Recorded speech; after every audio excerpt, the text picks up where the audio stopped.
The snowstorm was angry. It howled through the dark sky, throwing sharp snowflakes like knives.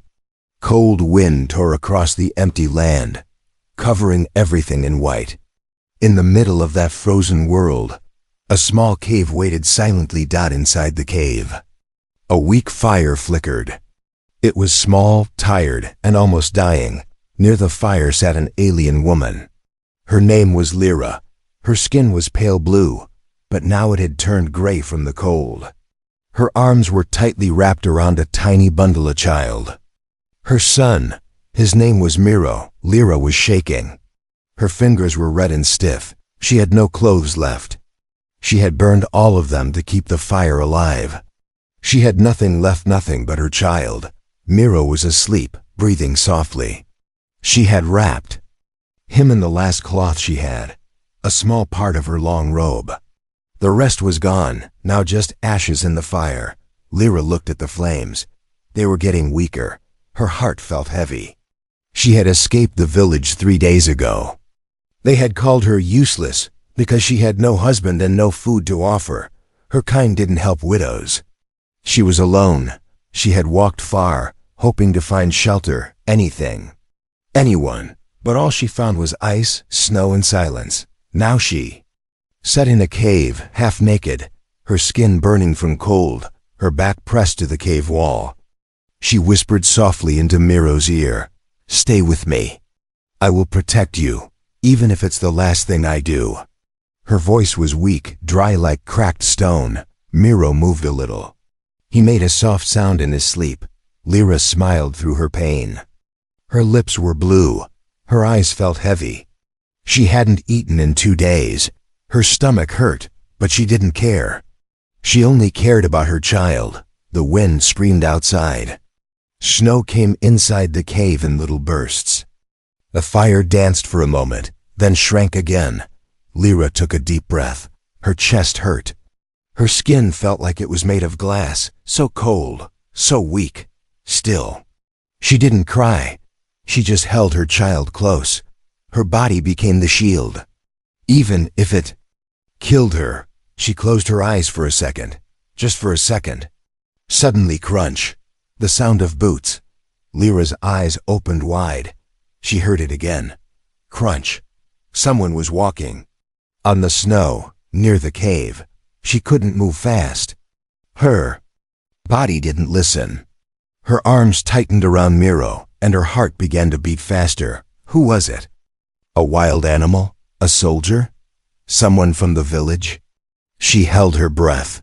Her eyes stared at the cave entrance. Then a figure appeared, a tall shadow, covered in thick black gear. Snowflakes covered his shoulders and helmet. In one hand he held a small light. In the other, a scanner. It was a human. Lyra had never seen one up close before.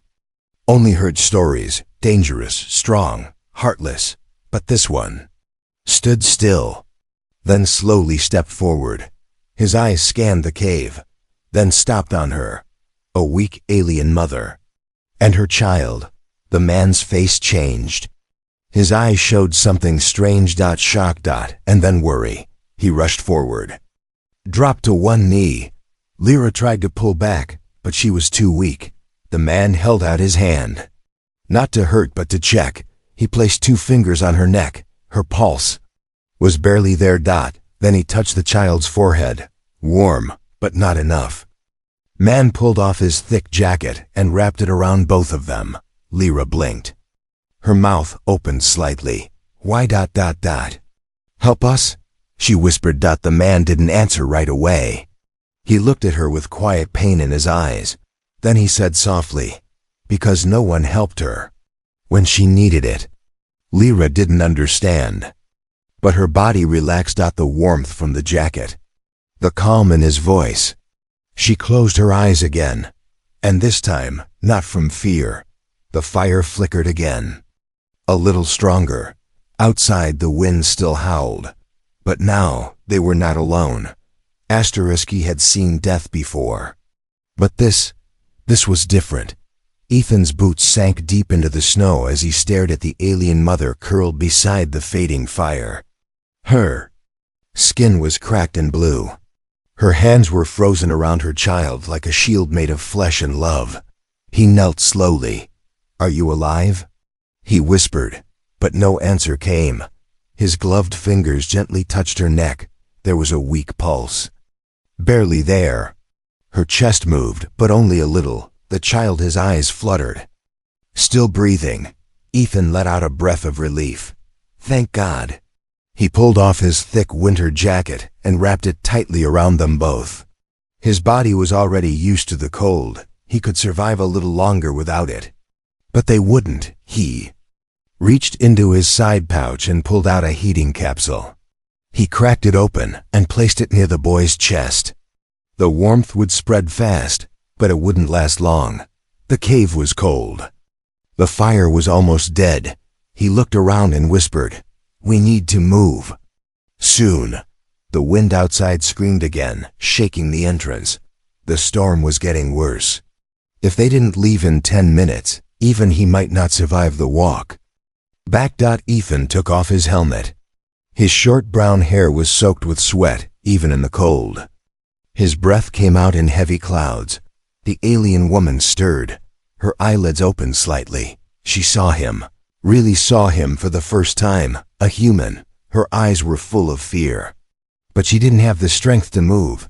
Ethan held up both hands and spoke softly, "It's okay. I'm not here to hurt you. I followed the emergency beacon." He paused, then added, "But there was no beacon, was there?" The woman's lips moved, but her voice was too weak to hear. Still, he saw her mouth form the word. "Why? Why help me? Why save us?" Ethan looked down at the little boy in her arms. The child was only half conscious, holding on to life by a thread. Ethan's voice became quieter. "Because once, I couldn't save someone." His mind flashed to an old memory. His little sister, trapped in the snowstorm back on Earth. She had cried. She had begged. But no one came in time. She froze in his arms that he shook the memory away. "Not again," he whispered. "Not this time." With quick movements, he pulled out a rescue blanket and wrapped it around them. Then he activated his wristcom and tried calling his pod. No signal. Too much interference from the storm. He had no choice. He had to carry them out. Now. Ethan gently lifted the child first and wrapped him close to his chest inside the jacket. Then, slowly, he picked up the alien woman. She was light. Too light, starving, frozen, broken. He adjusted them both on his back and chest, then stood. His legs shook. Not from weakness, from the weight of responsibility. He stepped out of the cave. The wind hit him like a wall. Snow flew like knives across. His face, his skin stung. But he kept moving. Each step forward felt like walking through a river of ice. He didn't stop. He COULDN single quotes D. Behind him. The fire in the cave finally died. Ahead of him, a storm waited to test his soul. 30 minutes. That's how far the rescue pod was. But in this storm, it would feel like 30 hours. Ethan's feet crunched through the snow, deep and heavy. His hands were going numb. His lips were cracked, but still he moved.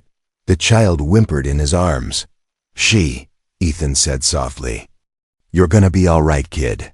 Just hang on." The woman moaned weakly behind his shoulder. "I got you," he said, not knowing if she could hear. 10 steps. 20 steps. A gust of wind pushed him back. He fell to one knee but refused to drop them. He stood again, growling to himself, "Not today. Not them." More wind. More snow. But something else too. Footsteps. Not his. Behind him. No, beside him. His head turned. He couldn't see through the storm clearly, but he sensed he wasn't alone. Was it another rescue officer? Or something else? He kept walking faster. Heart pounding. Behind him, the snow moved again. Ethan stopped. Turned. Nothing. Just white wind and silence. He looked forward again and took another step, then heard it, a voice, far but clear. "Give her to us. And you live." Ethan's eyes narrowed. He didn't know who it was, but he knew one thing. They weren't there too. Help. He didn't look back. He couldn't. If he turned his head, he might see something worse than the storm. Ethan tightened his grip on the child wrapped against his chest. Lyra, the alien mother, was weak and silent on his back. Her breath was faint against his neck. Behind them, something moved in the snow. Something fast. Something hunting. He didn't know. Who said those words in the storm? Give her to us. And you live. But he knew one thing. They weren't friendly. The rescue pod was still too far. His communicator was dead. The storm was turning violent, sharp wind, flying ice, low visibility, but he couldn't stop now. The little alien child whimpered. Lyra moaned softly. Barely awake, Ethan's boots slammed into the snow again and again. As he ran, not walked, ran. His body burned. Each breath felt like swallowing broken glass. But he kept whispering to himself, just 10 more minutes. 10 more, and we're out. The snow beneath him groaned. Crack. Ethan froze. He looked down. A thin ice field beneath it. A dark frozen river. Another step could break it. Behind him, a shadow moved again. Closer. He had no choice. He shifted his weight, balanced the mother and child carefully, and started to move sideways, searching for thicker ground. The ice creaked louder. Then crack! It broke. Ethan's leg sank deep into freezing water. He fell hard, one knee submerged, pain shooting up his spine. The child nearly slipped from his grip. He grabbed Miro tightly, pushing him higher against his chest. His teeth clenched. Get up, he growled. With a final pull, he freed his leg and stumbled onto solid snow. His entire right leg was soaked, ice cold. But he didn't care. He got up. And ran again. Up ahead, a large, dead tree, twisted by age. Its roots formed a small shelter at the base. It was barely enough, but maybe it would hide them. He reached it, slid behind the tree roots, and laid the alien mother and her child inside the hollow. The space was tight, but protected. He knelt beside them and took a deep breath. Then pulled out his flare gun. Only one shot left. He aimed it at the sky. Boom! The red flare screamed upward, lighting the white sky in blood-colored light. It would alert the rescue team. If they were close enough. If not, they were alone. Again. Lyra stirred. Her eyes opened weakly. She saw Ethan. His hands were red from the cold. His face was pale. His breath was shallow. Why? She whispered. Still helping. Ethan gave her a tired smile. Because I'm stupid, he said, then laughed softly.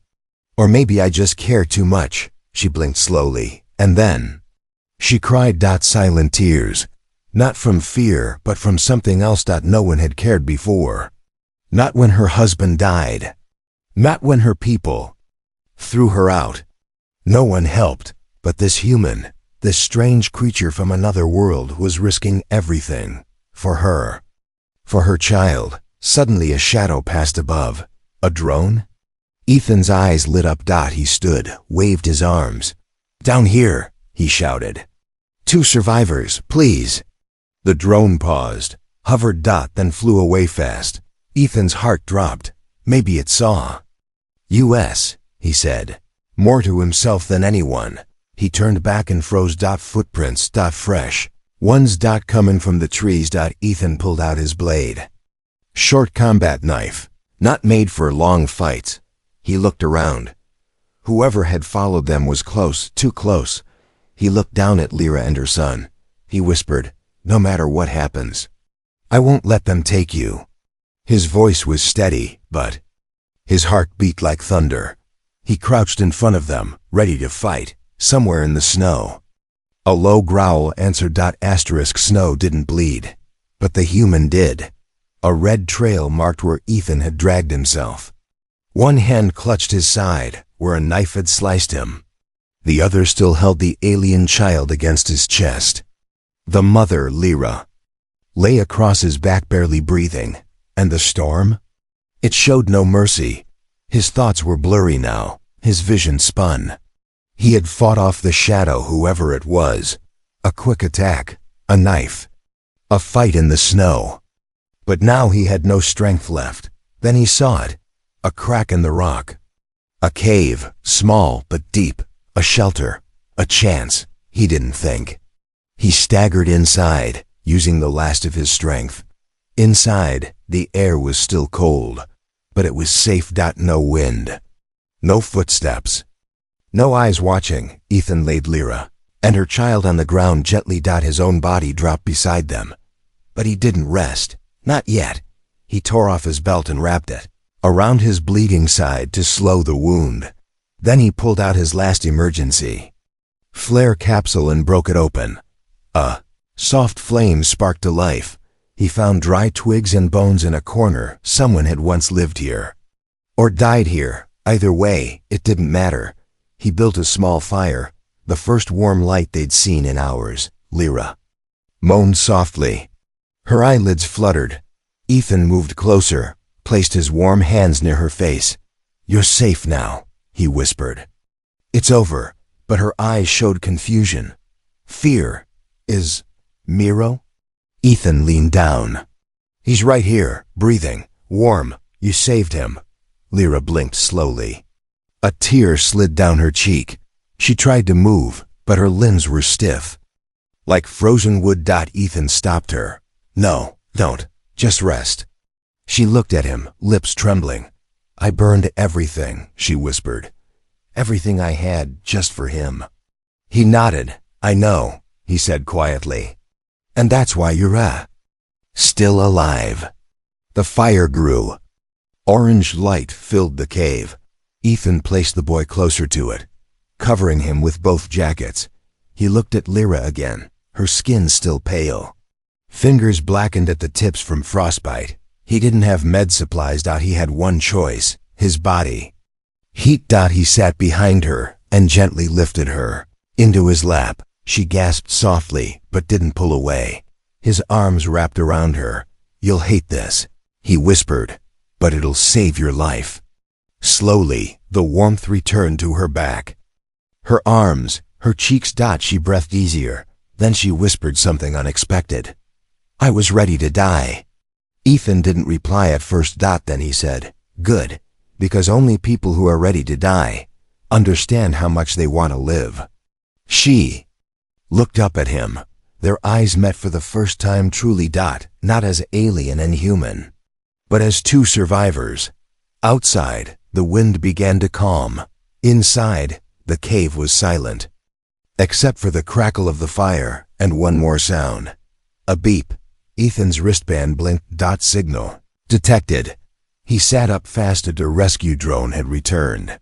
It had found them. He tapped his communicator. 3 survivors, 1 critical. Sending location. Signal now. A soft voice replied. Rescue pod will arrive in 15 minutes. Lyra didn't understand the words, but she saw his smile. Help is coming, he said. She looked down at her child. Miro was breathing steady now, warm and safe in a blanket of human clothing. She whispered, "You are not what I expected." Ethan raised an eyebrow. "Is that a good thing?" Lyra smiled faintly. "I don't know yet. But thank you." Suddenly, a loud thump. Something hit the cave wall. Ethan stood fast. A shadow moved outside. He stepped in front of Lyra and drew his small knife. "It's not over yet," he said. Lyra pulled her child close. The firelight danced on the cave wall, and something moved inside the shadows. Not wind, not the storm. Something alive. Ethan froze. His blade was tight in his hand. One step in front of Lyra and her child. The flame behind him warmed his back. But in front of him, the air had turned cold again. A shape moved just outside the cave entrance. Not fully visible, but big. Tall. Slow. Lyra sat up weakly, holding Miro close to her chest. Her breath caught in her throat. Who is it?" she whispered. Ethan didn't answer, because he didn't know. But he had a bad feeling. "Show yourself." Ethan said firmly. His voice echoed in the cave. No answer. Only the sound of slow, crunching snow under boots. Then a figure appeared. Broad shoulders, a black coat, a silver mask, alien, not human. The intruder stepped into the firelight. Lyra's eyes widened in horror. No, not him, she whispered. It's the one who chased us. The stranger stopped 5 feet away. He looked at Ethan. Then at Lyra. Then smiled. You thought fire would hide you? The masked figure said. His voice was smooth, mocking. Ethan raised the knife. One more step and I end you. The man didn't flinch. You're bleeding, he said calmly. And she's broken. Do you really think you can stop me? Lyra whispered. He's not just a hunter. He's from my clan. He wants to take my son. Ethan's grip tightened. Over my dead body. The stranger tilted his head. That can be arranged. Suddenly he moved fast. Too fast. Ethan blocked. The first hit with his forearm, the impact sending a jolt through his body. The stranger punched again. Ethan dodged, then slashed his knife across the man's shoulder. Sparks flew. The blade had scraped armor underneath. The masked man laughed. You've got spirit. I like that. He kicked Ethan backward hard. Ethan hit the cave wall with a grunt. Lyra screamed. The stranger turned toward her. Come quietly, he said. And I won't hurt the child. Lyra pulled Miro behind her, shielding him. Ethan coughed, wiping blood from his lip. Then he did something strange. He smiled. You made one mistake, he said. The stranger paused. And what's that? Ethan pointed upward. The flare I fired? That wasn't just for rescue. Boom. A shockwave hit the ground above. Then ropes dropped from the air. A spotlight cut through the storm. Our rescue pod was here, and with it, 2 human soldiers in armor rappelled down the cliff. They dropped into the cave entrance like ghosts from the sky. Step away from them. One soldier shouted. The masked stranger cursed and lunged at Ethan one last time. But this time, Ethan was ready. He rolled sideways, grabbed a metal rod from the fire pit, and swung it crack. The rod hit the side of the stranger's head. Mask cracked. The alien fell, dazed and bleeding. The human soldiers rushed in and tackled him to the ground. Ethan dropped to his knees, breathing hard, but alive. Lyra crawled to him, holding Miro. You really fought for us. Ethan smiled weakly. Told you. I care too much. One of the soldiers scanned them quickly. She's frostbitten. The boy's weak but stable. You? Ethan shrugged. A few cracked ribs and a broken ego. They all laughed softly. The soldier tapped his cum. 3 survivors. 1 hostile captured, returning to base. As the rescue team carried them out into the snow, the storm began to fade. For the first time in days there was light in the sky. Blood. Melts snow faster than fire. The red trail behind Ethan was still fresh. Even the cold couldn't freeze it fast enough. His breath came in short gasps as he leaned against the rescue pod wall. The battle inside the cave was over, but the damage stayed. His ribs throbbed. His hands were shaking. But his eyes never left the alien mother and her child. They were safe, for now. Lyra sat near the warm med heater inside the pod, holding little Miro in her arms. Her fingers were wrapped in soft white bandages. She looked at them. Strange, soft things, human-made. And yet, she felt comfort, the same. Hands that once killed her people, now saved her. Ethan sat across from her, eyes half closed, still bleeding beneath his jacket. You're hurt, she said softly. He chuckled. Takes more than a blade and a blizzard to kill me. But his voice trembled. The medic looked at both of them. He needs proper treatment, and she needs care too. Internal frostburn. Early organ stress. Ethan looked at Lyra and whispered, You made it. That's what matters. Suddenly the rescue pod shook. Ethan's eyes snapped open. What was that? The medic looked at his monitor. We're not alone. A second signal is approaching. Fast. Lyra's face turned pale. No. It's him, his clan. They always travel in pairs. Ethan stood, wincing from pain. I'll handle it. You're in no shape to fight, the medic warned. Ethan gave a weak smile. Never stopped me before. Outside, the snow had calmed but not fully. Thin mist hung in the air, like breath frozen mid-scream. A dark figure appeared on the hill taller than the last one. Broad shoulders, glowing eyes. He carried a plasma spear. Ethan stepped out of the pod. No jacket. No armor. Just a bloody shirt and a blade in hand. The alien warrior stopped 20 feet away. You harmed my blood, the creature said in a deep voice. Now I take yours. Ethan raised the blade. You want them? You'll have to go through me.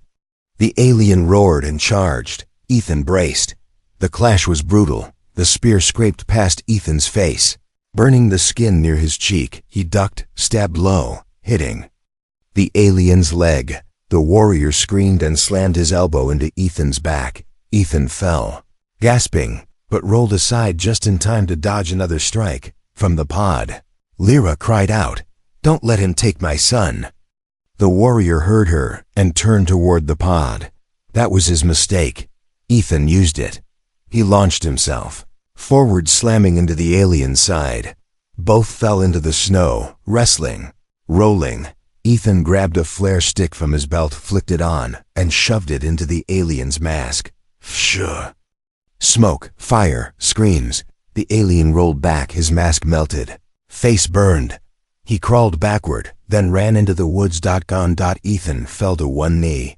Blood dripped from his mouth, but he smiled. He won. Lyra rushed out, barefoot, wrapped only in a blanket. She dropped beside him. Why do you keep doing this? Ethan looked at her, barely able to speak. Because I don't let good people die. He collapsed. Back in the pod. The medic worked fast. He stitched Ethan's wounds, stabilized his ribs, and gave him pain blockers. Lyra never left his side. Miro clung to her arm, silent but watching the human with wide eyes. Hours later, Ethan opened his eyes. Lyra was still sitting beside him. She looked down, her voice quiet. You almost died. For someone like me. Ethan whispered, You're not just someone. She looked confused. What do you mean? You're a mother. A fighter, a survivor.